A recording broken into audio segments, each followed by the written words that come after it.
চট্টগ্রাম, কক্সবাজার, মোংলা ও পায়রা সমুদ্র বন্দরে জারি করা হয়েছে ৩ নম্বর স্থানীয় সতর্কতা সংকেত। মৌসুমী নিম্নচাপের প্রভাবে উত্তর বঙ্গোপসাগর ও উপকূলীয় এলাকায় ঝোড়ো হাওয়া বয়ে যাওয়ার আশঙ্কায় এই সতর্কতা জারি করেছে আবহাওয়া অধিদপ্তর। একই সঙ্গে উত্তর বঙ্গোপসাগরে অবস্থানরত মাছ ধরার নৌকা ও ট্রলারগুলোকে পরবর্তী নির্দেশনা না দেওয়া পর্যন্ত অত্যন্ত সতর্কতার সঙ্গে উপকূলের কাছাকাছি থেকে চলাচল করতে বলা হয়েছে।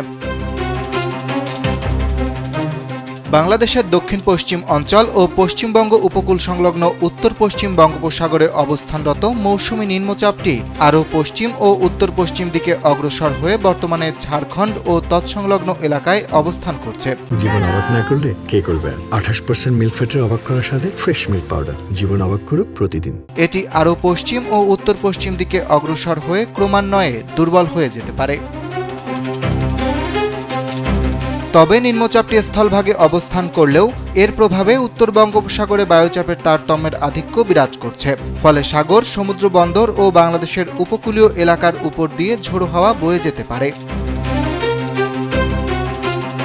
এদিকে মঙ্গলবার সন্ধ্যা পর্যন্ত দেশের ৭ জেলায় ঘন্টায় ৪৫ থেকে ৬০ কিলোমিটার বেগে দমকা অথবা ঝোড়ো হাওয়া সহ বৃষ্টি বা বজ্রবৃষ্টির পূর্বাভাস দিয়েছে আবহাওয়া অধিদপ্তর। খুলনা, বরিশাল, পটুয়াখালী, নোয়াখালী, কুমিল্লা, চট্টগ্রাম ও কক্সবাজার অঞ্চলের উপর দিয়ে দক্ষিণ বা দক্ষিণ পূর্ব দিক থেকে এই ঝোড়ো হাওয়া বয়ে যেতে পারে।